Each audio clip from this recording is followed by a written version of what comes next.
أحد المساجد إماما بالناس، وكان يقف خلفي رجل يعني يبدو أنه متأثر تأثرا شديدا بالمقامات، إلى درجة أنه لا يسمع شيئا إلا ويقلد مثله كالببغاء، لكن في المقامات حتى في الصلاة. يعني العجيب أن هذا حتى في الصلاة.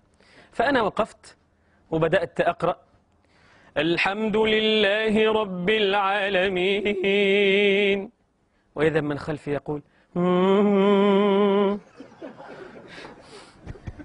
أنا تعجبت جدا وتوقفت قليلا بعد ما بدأت الآية الأولى، خشيت الناس يقولوا نسي الفاتحة، فقلت الرحمن الرحيم. أنا قلت بقى مش هينفع، حاولت أن أنا أغير المقام لعله ما يستطيع أنه يعني يفعل غير هذا.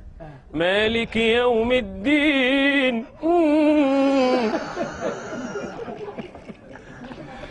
قلت أعلو بالصوت تماما، وأحاول أن يعني آتي بأعلى جواب عندي حتى أسكته. فقلت إياك نعبد وإياك نستعين. علي هو قال والله، وظل هكذا